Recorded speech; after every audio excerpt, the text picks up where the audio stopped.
Lactantius Epitome, Episode 3. Fit enim totum et minus plenum, cum tanta rerum multitudo in angustum coarctanda sit, et brevitanta ipsa minus clarum maxime, cum et argumenta plurum et exempla, in quibus lumen est probationem, necessa sit praeteriri, quoniam tanta eordium copia est, ut vel sola librum conficere possent.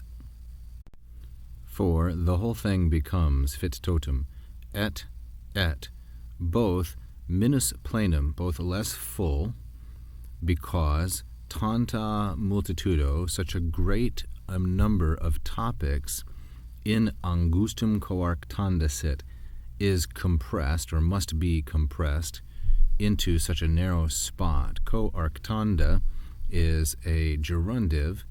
This is the construction known as the passive periphrastic, the gerundive plus a form of sum connoting necessity or obligation. So the whole thing, totum, becomes minus plenum, less full, and et minus clarum, less clear, especially because maxime cum. Now this cum here takes as its verb sit, especially because both the arguments, many of them, and the examples, necessa sit, must necessarily praeteriri, be shortened or be passed over, omitted.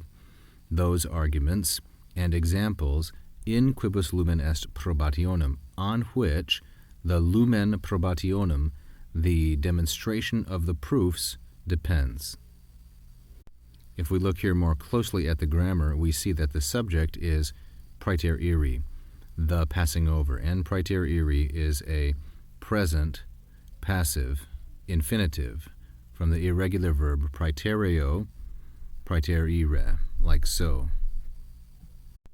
The subject of the infinitive praeteriri are these accusatives, argumenta and exempla, neuter, plural, and accusative, because the subject of an infinitive is always accusative.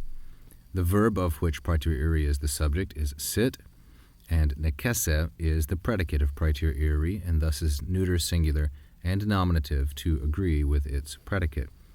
Within this clause, then, there is a relative clause of subordination. That's in, through, probationem. The antecedent of quibus is argumenta and exempla, because both the arguments and the examples on which the light or the proof of these demonstrations depends, they necessarily must be passed over. And he's complaining about this compression, saying, because tanta eordium copia est, so great is the abundance or the supply of these, meaning the arguments and the examples, that as a result, here's the result clause which tanta anticipates, that as a result, even by themselves, vel sola, neuter, plural, nominative, even by themselves, they could fill, conficere possent, they could constitute an entire book. This is an artist's rendering of the philosopher Porphyry, who lived circa 234 to 305 AD, and was associated with Lactantius when they both served the Emperor Diocletian in Nicomedia.